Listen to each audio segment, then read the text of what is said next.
So to introduce myself, my name is Josie Fraser. I work for the National Lottery Heritage Fund, and I've been in post since January this year as Head of Digital Policy. A lot of the work that I do at the moment has been focusing on supporting the sector in developing its digital skills and confidence for a whole range of reasons, but many of which were really underlined by the coronavirus pandemic. Since lock-in began, and since many organisations have had to close their doors to the general public, I know some now are just starting to reopen and to organise managed visits again. But digital has really come to the fore in terms of how organisations work with their own staff, work with volunteers, connect to the general public, grow audiences, grow members, and indeed increasingly how they attract volunteers online as well to support them in their digital work. So it's been a very busy time for us in terms of the Digital Skills for Heritage initiative, which is the overarching name for the wide range of programmes and support that we have been delivering across the sector. I'm really delighted to say that along with the people in attendance today, we've now provided support for almost 6,000 people. So that's 6,000 people who have been to our events, come along to our training, or engage with other services that we've got, that we've provided. And obviously on top of that are all the downloads and reviews of our materials too. So we're really proud and pleased as a team to be able to support the sector so substantively at the moment, and in ways that are obviously really, really welcome. One of the things that we did shortly after lockdown, when we reviewed the offer that we were making to the sector to make sure that it is providing timely support, was we set up some questions in the DASH survey that we've been running, and these questions basically ask the sector what are the digital issues, areas, activities that you as an organisation are looking at now that you may not have previously looked at and that you may want additional support with. We got a huge response to that, and we have been programming as we go in response to what heritage organisations and individuals have told us. And part of how we've responded to what we've been told is by commissioning a range of guides to support the sector at this really, really tricky time when many people are going online, some for the very first time, and while they may have huge confidence in dealing with issues in physical environments, they may not be as confident, or indeed they may not know anything about how those areas and issues translate over into the digital world. So these guides have been really designed to help people get started as quickly as possible, and to make sure that they're really clear about the kind of ethical and legal implications of the work that they're doing, and to support that work, because we want to help make people's lives easier in terms of digital at a very difficult time, not make their lives harder at all. So in relation to this, we have commissioned a range of guides. We have run a range of talks to launch those guides, and we're just right at the end of that process, with not last but not at all least our accessibility guide. You can have a look at the other guides on our website. They cover a wide range of issues, including safeguarding, privacy and security, and learning resources and activities as well. But I'm particularly pleased and proud that we've commissioned this guide, because online accessibility is a difficult area for lots of people to get to grips with, but it's a really important one. I'm dyslexic myself, and I really can honestly say that I wouldn't have a career today if it wasn't for technology, and it wasn't for the ability for me to be able to engage with people and make use of digital tools and practices. So I'm very, from a personal point of view, I'm very clear on how positive and powerful digital can be to help people with disabilities. And also, and obviously, you know, in a whole range of ways, but really importantly, in the context of today's talk, to help people with disabilities actively access and engage with and contribute to heritage.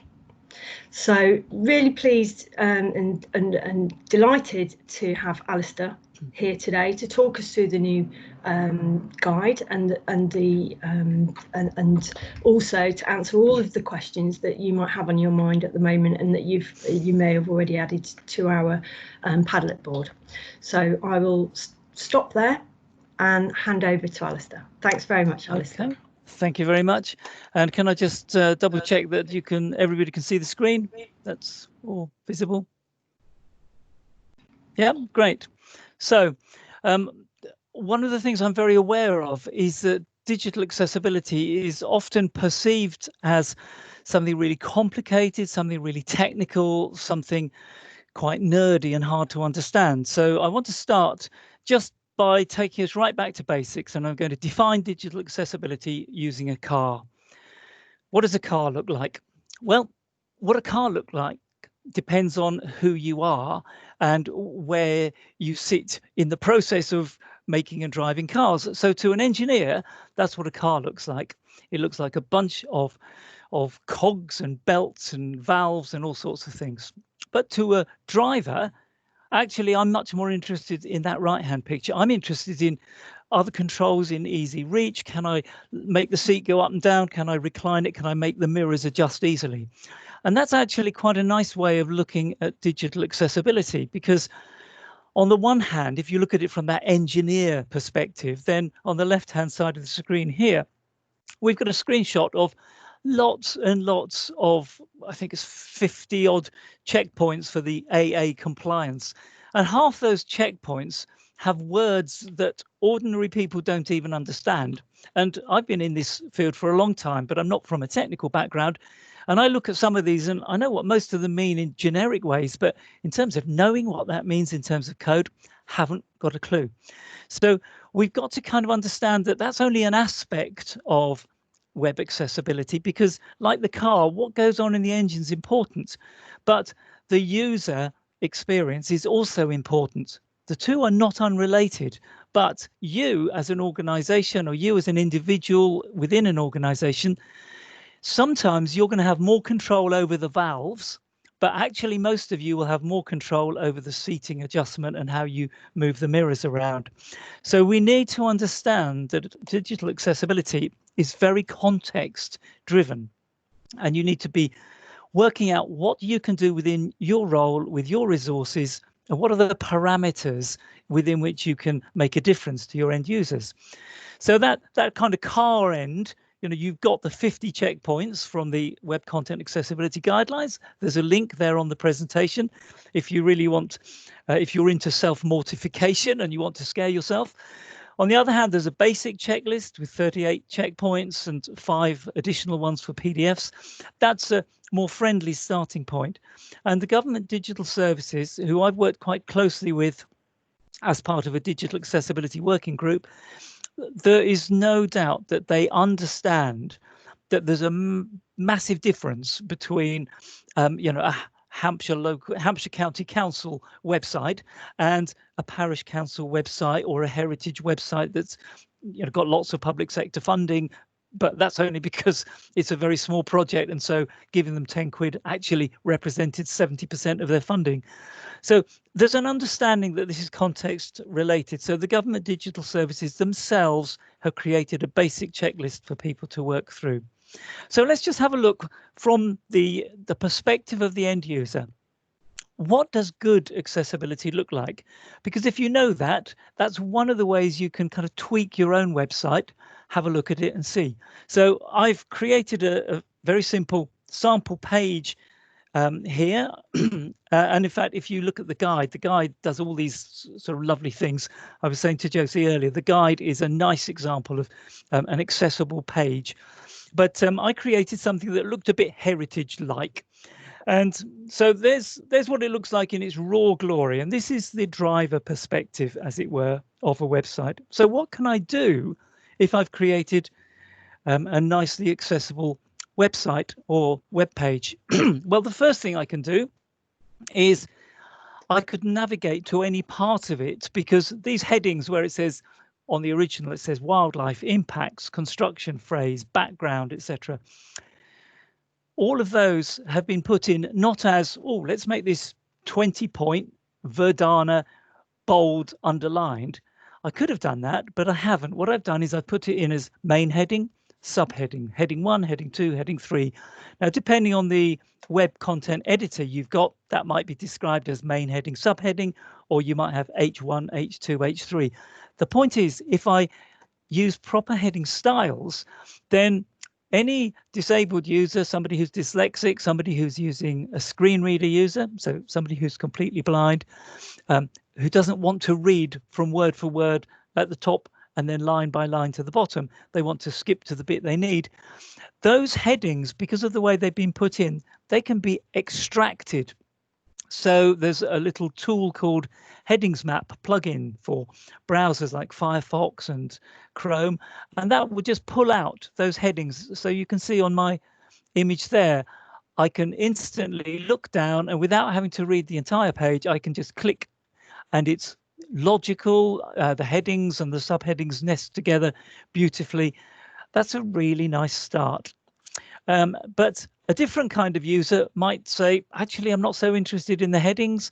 What I'm interested in is being able to read comfortably. So I want to magnify 300%, 400%, but I don't want to do that horrible left-right scroll. And so this third screenshot here shows what happens when I magnify that website 300%. It just automatically reflows to fit the page, so I don't have to go left and right as well.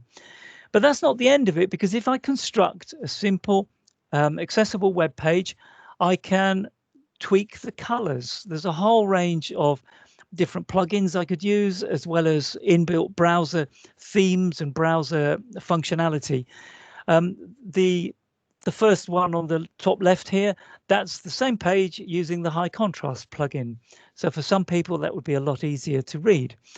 I've also, in that middle picture, because of the way I've put in the text, because I've completely avoided text on pictures, and I've just put the text in as editable text, then I can select some text. I can right click. If I'm in the Edge browser, I can just right click and have read out loud. If I'm in a browser like Google Chrome or Firefox, I can use a free plugin like Selection Reader for Chrome, and I would get the same option. I could read it out loud. And then the one that is often harder for people to think about is what about people that just don't use a mouse? They haven't got the mouse skills. They've got trembly arm movements, or they're dyspraxic, and so they can't kind of hit buttons, aim very well with the mouse. So for those people using the keyboard, it's important to be able to tab around the keyboard and use the tab key to move from link to link, menu to menu. But you need to know where you are. There's no point in being able to tab around that if nothing changes color or nothing highlights to show you where you've got to.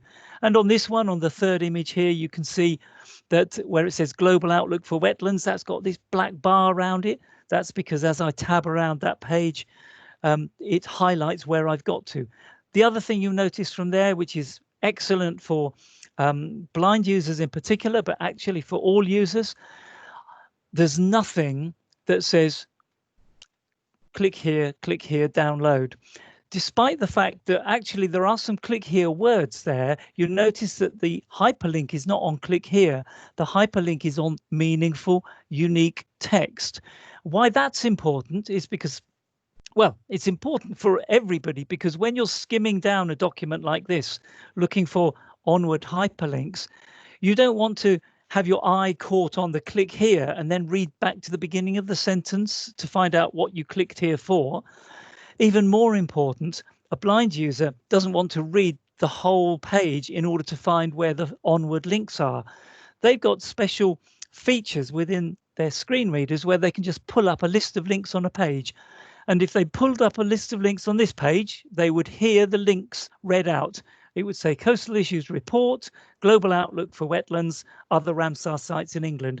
Instantly, they know which one they want, which ones they don't want. if the link was on click here and download, they would just hear click here, click here, click here, download.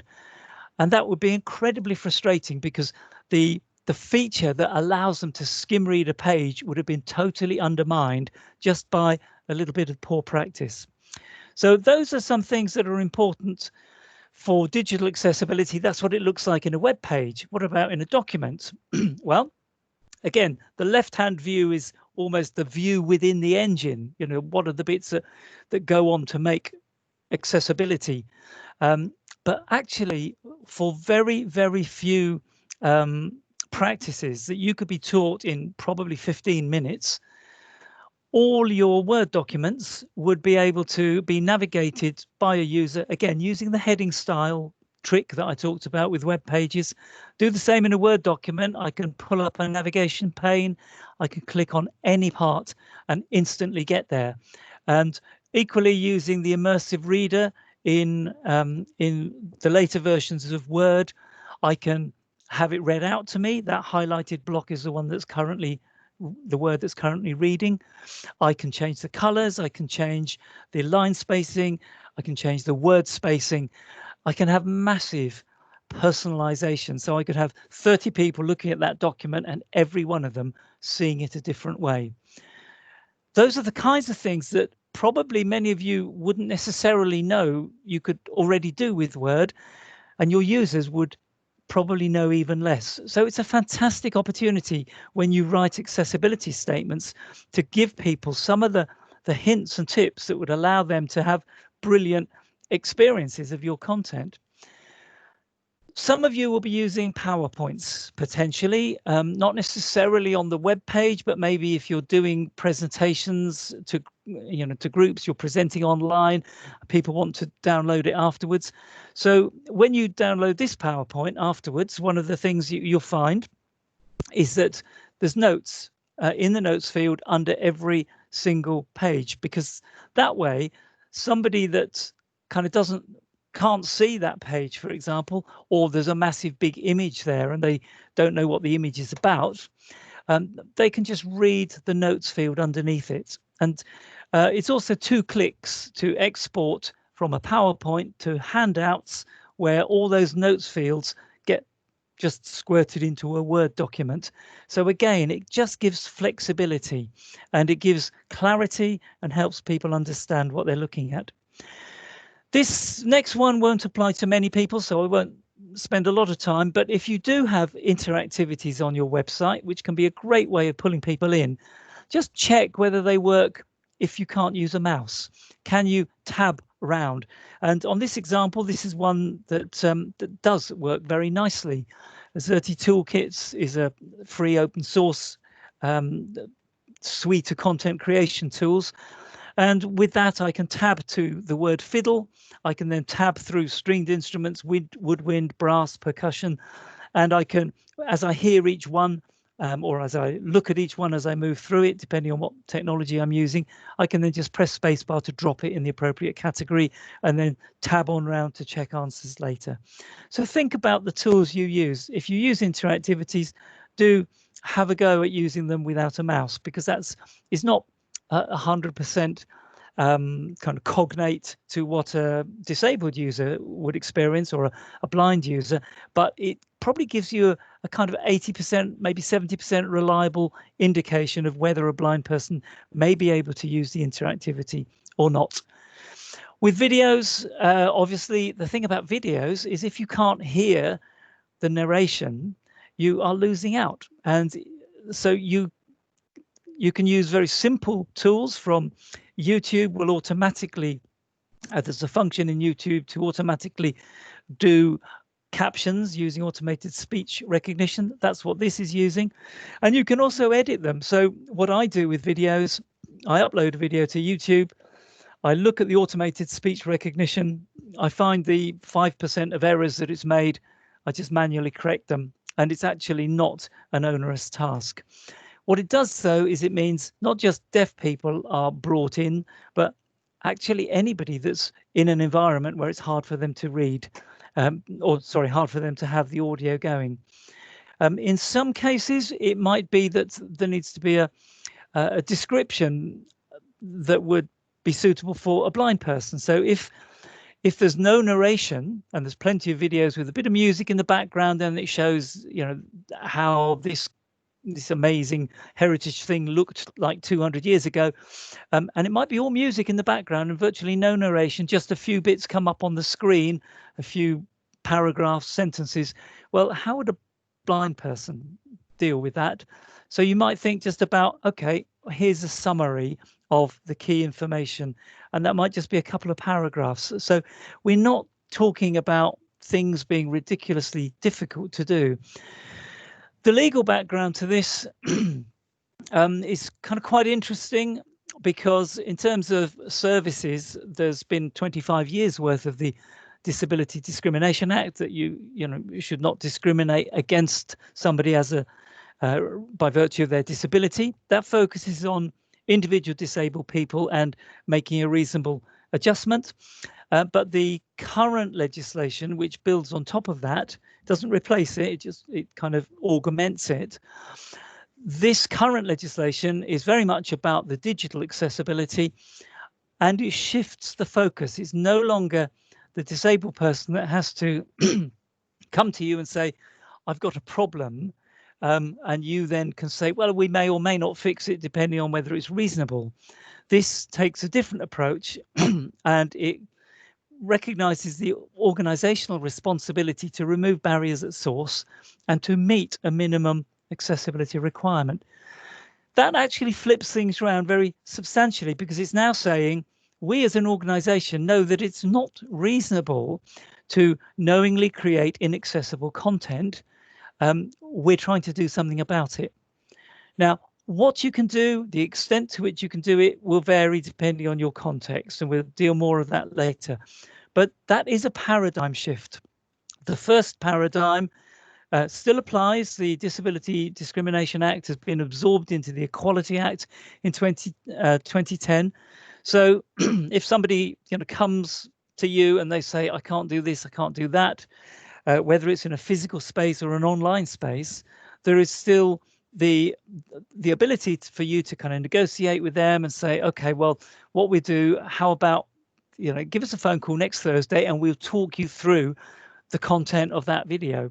That may or may not be realistic, but it's a one-to-one individual response, and it's person-centered. But the new legislation, 2018, and coming fully operational September 2020, is process-centered. It means get the process right by meeting the accessibility requirement. And actually, guess what? If you do that, there'll be far fewer person-centered adjustments that you need to make. Now, what should we do? I'm going to look briefly at this in terms of three things: finding, fixing, and future-proofing. And for this, I have to acknowledge that particular phrase is a brilliant phrase. Comes from Brickfield, who are an organization that create Moodle-based accessibility tools that simply do that. They find the issues, they fix them, and they then make it difficult to make the same mistakes in the future, so they future-proof. But I'm going to use their mantra with permission. So the first thing is find out what works and doesn't work. How can you kind of have a baseline for moving forward if you don't know?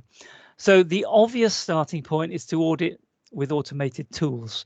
And I've got links there. The link on that page, Guidance on Testing Your Website, takes you to a very short resource I've put together, 3 pages. And it's got links with descriptions of the different automated tools you might use, as well as some recommendations for the manual audits. And again, automated tools at very best pick up about 50% of issues. An automated tool could say, hey, you've got heading structures on this page, so good, full points. What it won't tell you is that actually your heading structures are completely back to front. You've got heading level 2, and then nested underneath that is heading level 1, and then you've got a gap to heading level 5. The automated tool doesn't really do that. That's a human that needs to look at that, or needs to look at the alternative text for an image and say, why does it just say picture? That's not very helpful. Passes the automated test, fails the human test. So find out what works.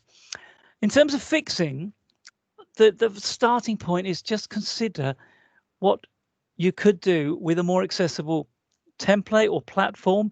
Now, a platform, maybe that's a big thing. If you've got a website on one platform, you don't necessarily want to move to another.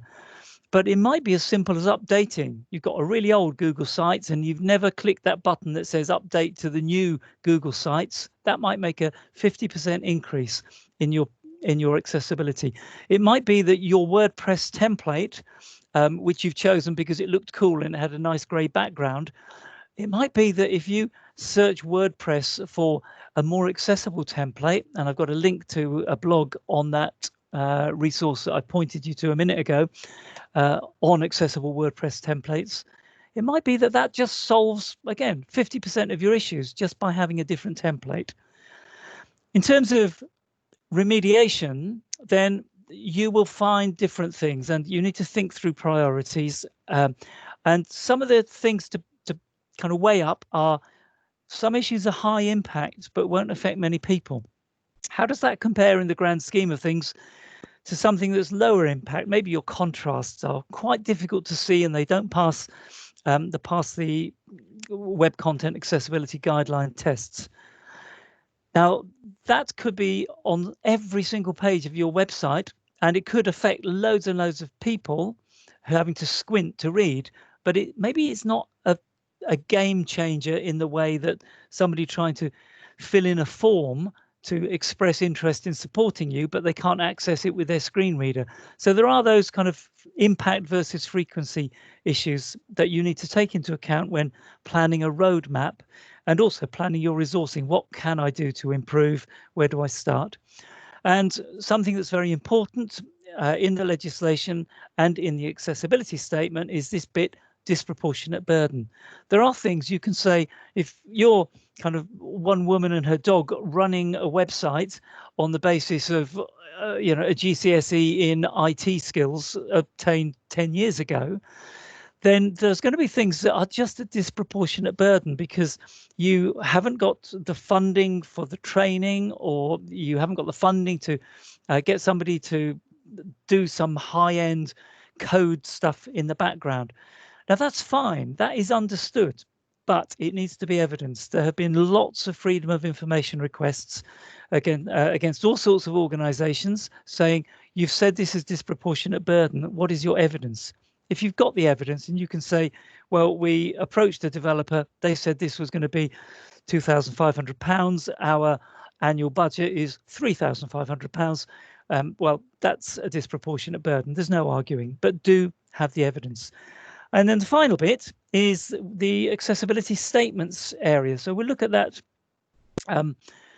because when you know what you do well, you can tell people about it. You know what you don't do well. You know what you're doing about it, or in my spelling, what you're dong about it. You can then support users. You know how you're going to be perhaps moving forward to improve your skills, and that might simply be looking at the guidance and starting to implement it. But also think about, this is not a one-off project. This is a culture change process. It's about a new business as usual. So there's no point in getting it right and then somebody goes and starts putting things online next week for you and they get it all wrong again. So you do need to think through what kind of quality assurance you might have. So the two obligations are be accessible, or be as accessible as you can be within the contexts in which you are working, and then be transparent about what you have managed to do and what you haven't managed to do. Now, the government digital services have this sample statement, so you've got access to that. You've got the links to that. You've probably been using that, some of you, in already putting things together. So I'm not going to talk through that because that is there. I can give additional information and help on how you might fill that in, but not in the timescale we've got here. But just to turn that kind of rather long and quite technical looking list into something more useful, bear in mind that this is about what users can do to make their experience better. So what works, how can you use it? What doesn't work, and that's not, it doesn't work, so please complain. It's, look, it doesn't work, so please don't waste your time spending 20 minutes trying to access the submenus, because we know that you can't access the submenus unless you can use a mouse. So it's really the courtesy of saving people from wasted effort and time and undermining their confidence as a result. Some options if they need the information a different way, an opportunity to report problems that you might not have realized. Maybe you're not a screen reader user. You can't test with the screen reader because you haven't got anybody that uses a screen reader, and you haven't got the budget to pay for an external agency to do it. So there's a feedback loop so that somebody using it with a screen reader could come back to you and say, look, I found real problems on filling in that form. What should I do? And that's a way for them to help you improve. You have to say where you are in the grand scheme. It's actually very simple. You're either fully compliant, partially compliant, or not compliant. And I suspect most of you would be in that middle bit. These last two bits are not kind of legally required, but they are in the sample statement because they are good practice for your own resilience. They're part of that transparency about, you know, your plan for improvement, how you tested, when you tested, admitting the fact that, you know, it was only a basic test because whatever. That's fine. If you're transparent about it, you're creating the context in which you're working and communicating that to people trying to use your site. However, the word compliant is on a lot of people's lips in terms of, you know, how can we be compliant? And I have lots of clients saying, you know, we want to be compliant. But the question is compliance a wasted opportunity? Because if you look at the Government Digital Services statement, it is obviously compliant because they wrote it as a sample. However, it's not very useful. It has phrases in it that say, for example, that, you know, some of the images don't have alt text, some of the forms can't be used with the screen reader. Well, actually, as a blind person, I would have found that out anyway using your website. All you've told me is that there's some bad bits, but you haven't told me where they are or how I can get around them or what I should do. If you told me the forms on this page, that page, and the other page can't be used by a screen reader, so please do this or do that, that would have made a real difference. So there is a model that I've been developing with a couple of other organizations where we talk about a facts approach. So when you're writing your statement, try to make it formative. The things that work, like I showed you at the beginning, how that sample web page I made, you can use a simple tool like the headings map tool to instantly reveal all the headings on the page for instant navigation through them. So if I'm saying I've structured this web page logically with headings and subheadings, don't end it there, which would be compliance. Go on to say simple tools like you know, the headings map plugins or the features that are built into screen readers will allow you to navigate instantly through this page. So be formative, be actionable. So if they will hit a problem, if a form doesn't work, tell them which form and what you suggest would be their best route. Obviously be compliant, so hit the bits where it says this is a legal requirement, and those phrases are usefully highlighted in the sample statement.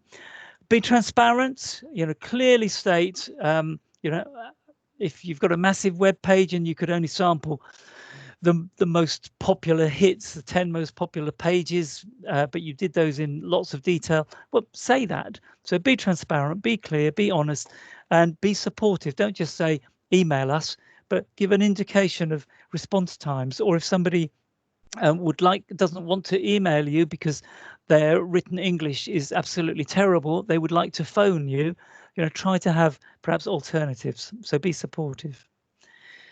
So and then the final bit is just don't forget the downloads. And so I'm only going to briefly cover this, but PDFs, Word documents, etc. are equally a part of this. Typical PDF issues: if somebody looks at a PDF in the browser, it won't reflow, there's no color change. You might direct them to not look at it in the browser, but to download it in Adobe Reader and look at it there. PDFs should be able to magnify and reflow in Adobe Reader, but sometimes they go badly wrong. Sometimes when you magnify and reflow, to fit the page, then all the gaps disappear between the words. Sometimes, and this is something you can practice yourself, view, zoom, magnify. View, zoom, reflow, and then magnify. Sometimes they will appear to work, like on the right-hand side here, but actually in the process, 3/4 of the page has disappeared under a page break. Utterly useless.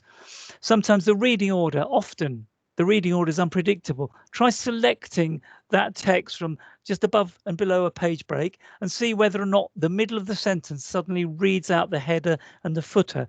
See, incredibly disorienting if you're relying on listening to content.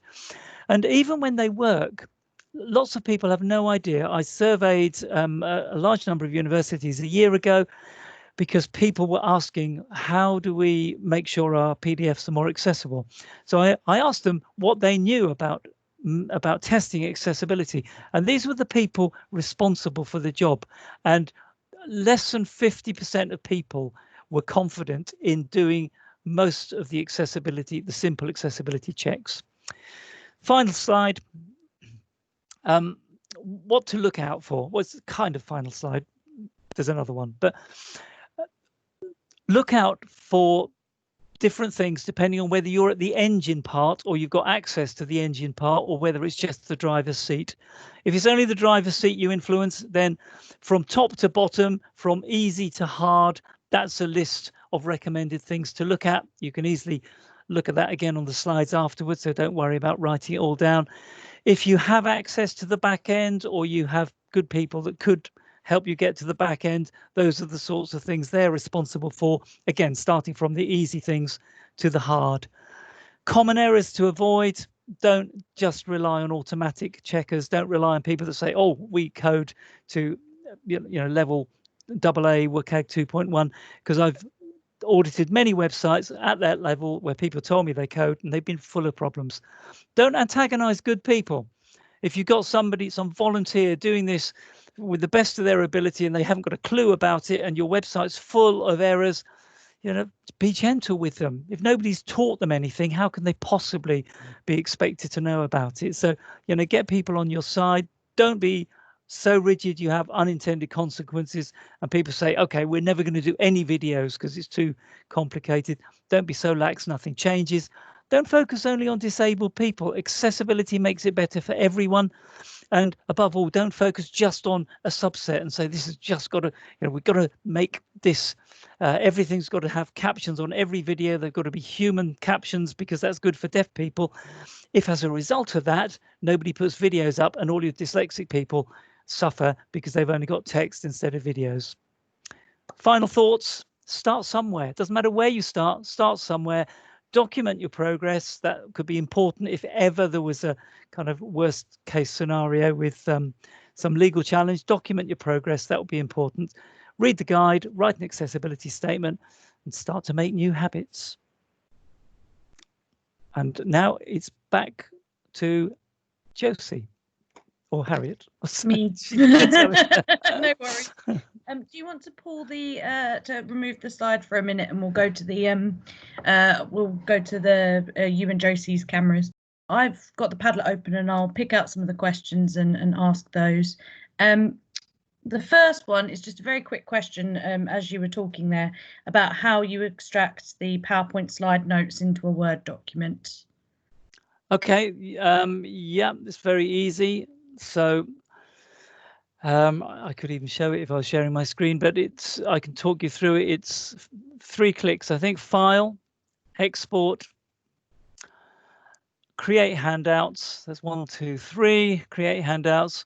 And then under create handouts button, you've got the option of notes next to slides, notes below slides, and so on. And you just choose the one you want, and then you end up with generally a long Word document. But if it was just for a blind person, you can make it shorter by just deleting the images that are in there. Sorry, I managed to mute myself then and then try to start talking. I was looking at the lip sync, wondering what had happened to me. Someone has also asked, in terms of the downloadable resources that you were talking about, is it best to have a Word document or a PDF as downloadable resources? Yeah, this is a really good question. It's one I'm asked a lot. And 5 years ago, the advice would definitely have been, PDF is much more adaptable. You can read a PDF on anything. Word document is a proprietary format. Not everybody has Word and so on. Well, things have shifted a lot in that time. Word documents can be read on lots and lots of different systems. I'm not sure that I know of a system where you can't get a document viewer that would read Word. And Word is much more accessible and much more predictable. So I would say in general, if you're making, most people start their PDFs by making an accessible Word document. Well, probably the best thing, if you wanted to be really belt and braces, is to give them both. There's the Word document, and then I save it as a PDF. There's the PDF. The reality is the Word document is 9 times out of 10 going to be a more accessible format to use. And even better would be save it as a web page. Don't put it as a downloadable if it could be a web page that people could access and print off in that way, because web pages are even more flexible. The next question is from a small project that says, we're only a small project with limited resources. What are the most important priorities for us right now? Okay, to some extent, that's not as easy an answer as you might think, because a small project where you've created your own website from scratch might be different from a small project on WordPress or a small project on Wix, etc. So I think the starting point would be to, whatever platform you're on, is to have a look at the accessibility, do some Googling, some searching for the accessibility information about the platform that you're using. Because if you find that you've got high levels of accessibility, and they can tell you quite a lot of information about, it's responsive. That's a phrase that you might come across, meaning when they magnify it, it reflows to fit the page. If you find things like that, and if you find that your default settings are all keyboard accessible, then you can just take those elements and put them into your own accessibility statement. So the first point is find out what you're dealing with in terms of the under the engine bit. The second thing would be to have a look at your own practices. So have a look at any downloads, any Word documents, for example. Make sure, in fact, there was another question on what should we do with a Word document. It's probably worth covering in the same thing here, because it would be true for a basic web page.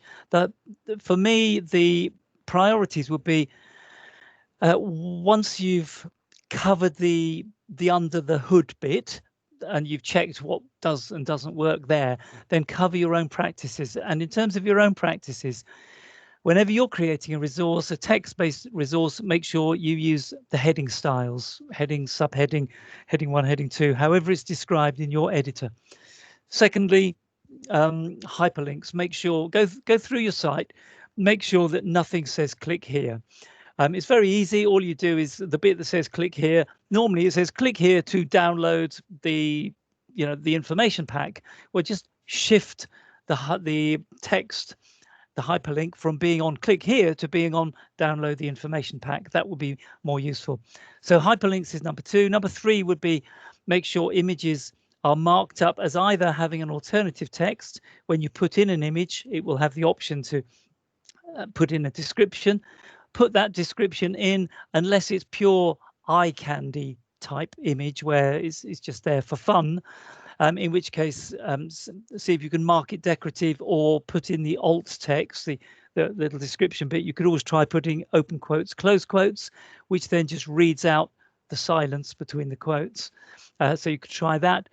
I think if you're creating content, again, from that content author point of view, creating a Word document or a web page, try to check your readability. That's often something people forget about.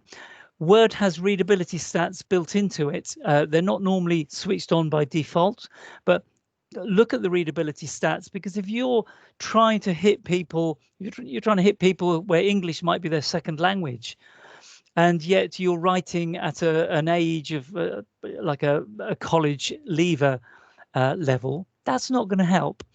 Finally, things like font size and type. There's some kind of generic good practices there.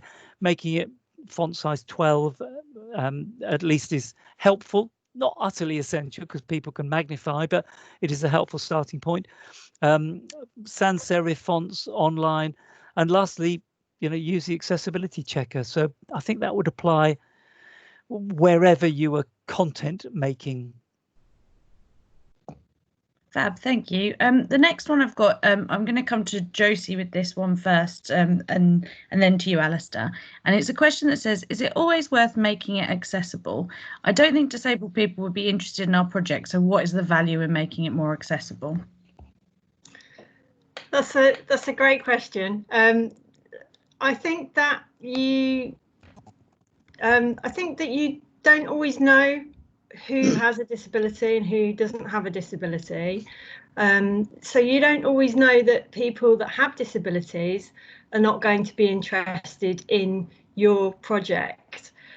Also, the National Heritage Lottery Fund is an organisation that really values inclusivity and diversity and really wants to promote these values right across the whole of the heritage sector. And that includes making sure that heritage materials that are online or events and activities are as accessible to a wider range as possible of people. So even if you're kind of thinking from the kind of point of view that, well, disabled people not really interested in my work, so I won't bother. I think it's really important that you reach out and you start looking at how you can better support people who may be interested in your work and coincidentally may have a disability. It's also important to remember the wide range of reasons that things might need to be accessible, and they're not, as Alistair said a couple of times, it's not all about people who have specific disabilities. It may well be that people have a range of different needs that aren't necessarily disabilities, that it would be that these checks will make it easier and more pleasant for people to engage with your site and your work. So it's a really big win for everybody to start taking on board small steps towards making things more accessible and easier for everybody to access. I would only add to that. There's a phrase I often use, which is that accessibility is an emergent quality of good practice. So basically, if you are embodying good practice in your communications, in your online presence, then you will be wanting to look at accessibility. And then the final thing that I would say is that accessibility is not only an emergent property of good practice, disability is an emergent property of having a long lifespan. And basically, most of us are going to have a disability at some point if we haven't already got it. So there is a vested self-interest in that. And then the final thing is, how can you know a disabled person wouldn't be interested in your project if they can't even get there? That's like saying, well, actually, I don't know what it's like saying, I can't think of the metaphor, but I'm sure there's a brilliant, witty metaphor about people not being able to access something because actually there isn't a door that they can come through. And then you're saying nobody's interested in it because no one's come in.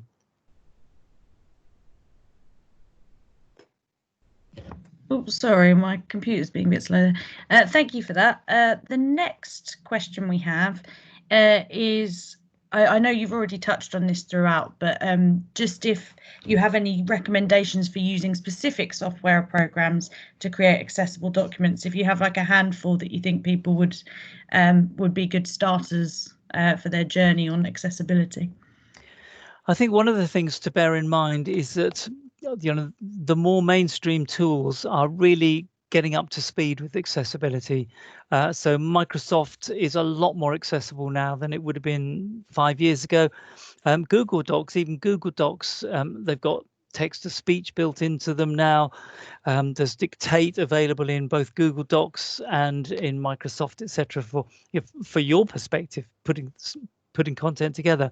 So start with mainstream tools and have a look at the features that they have before kind of going down a route of falling for sales talk from other specialist providers. But certainly Word, I think, is a really good starting point for documents, as we've described. Equally, the open source for Google Docs, you can make a really accessible document on Google Docs, save it as a Word document, save it as a rich text format document. I think probably save it as EPUB. I think you can save it as EPUB, which is a really accessible format. Unfortunately, not many people know how to make the best of it. But so Word is a good starting point. Sway, which is one of the Microsoft products, is often bundled, but not often. You might have it bundled, but you might not have it installed. Sway can create really good online content, like PowerPoint style, but much more accessible. There's a free open source toolkit called Xerte Toolkits, which is not something that you would put on your own laptop. It's server based, so your organization would need some server space and need somebody to install it.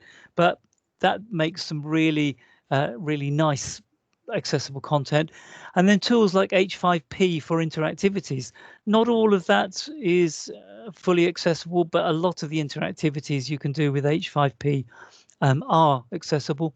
And then the other one is its name's just Coursera. Coursera has, again, it's a content design package that's got some good accessibility. But keep it simple.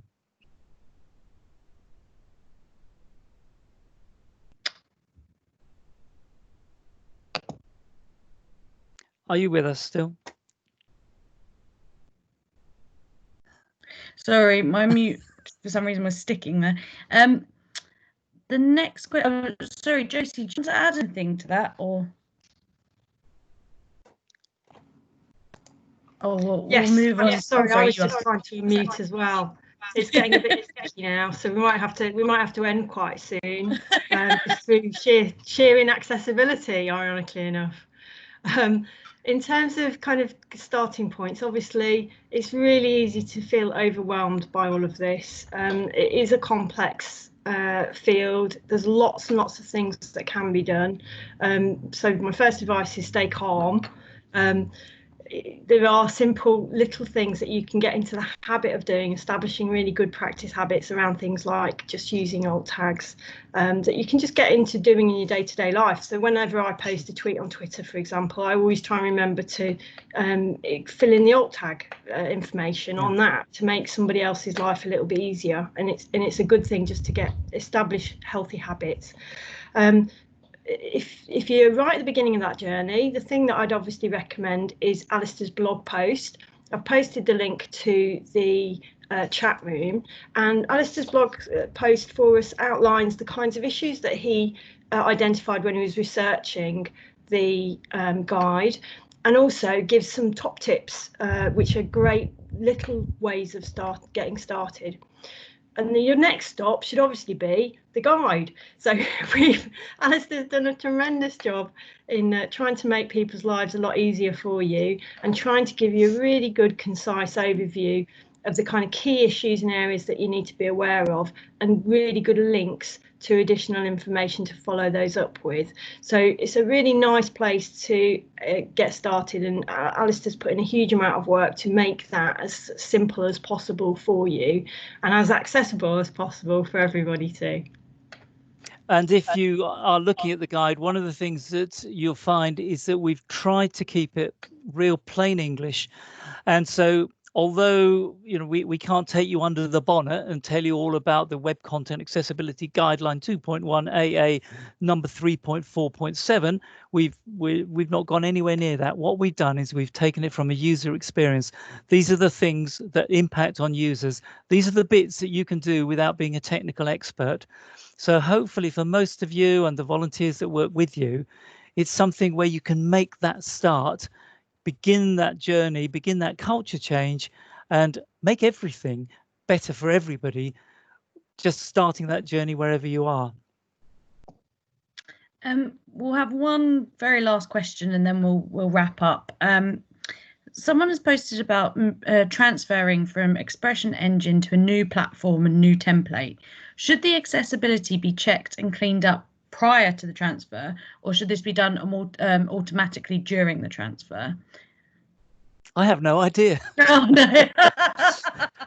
And that's because the reason I have no idea is because I'm not familiar with those particular platforms. But to some extent, you won't know the problems until it's taken across. So some things may travel with it. So if you've got particular colors, for example, you may have really bad color contrast, or you may not have the style sheets that mean that when something is highlighted, when you've tabbed to a link, it kind of lights up in some way.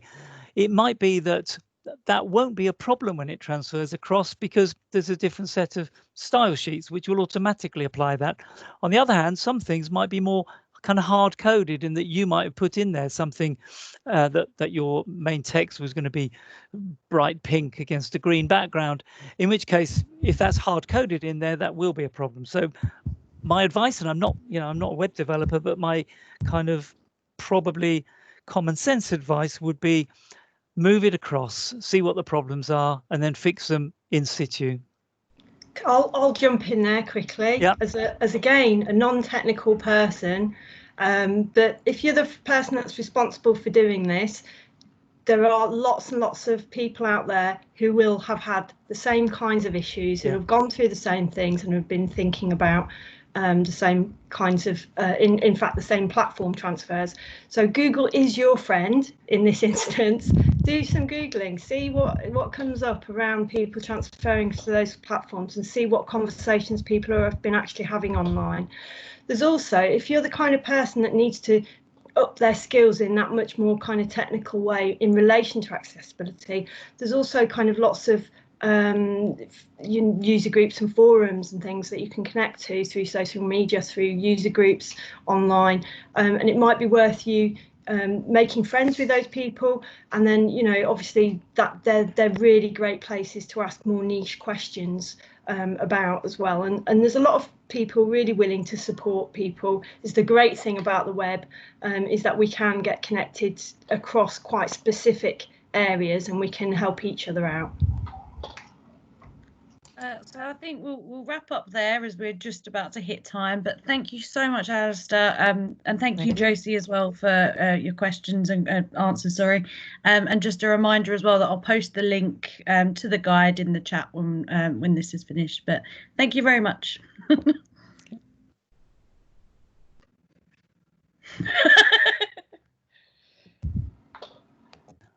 Oh, Philip's asking where can he find the PowerPoint? And Harriet's muted. Sorry, just as that happened, I muted and unmuted, and it's not working for me today. We'll put the PowerPoint on the Padlet so that people can access the link there. Thanks everybody for coming. It's been a really great session. I've enjoyed this is the last of the 4 reports that we're putting out for the time being. There'll be more to come in the future. Some of you will have seen the announcement that we made today that we've been awarded an additional £1 million by DCMS to expand and accelerate our digital work. So there'll be a lot more from us shortly. Do keep your eyes out for that. And in the meantime, wishing you all the best of luck with your own accessibility work and in supporting as many people as possible to being able to access heritage.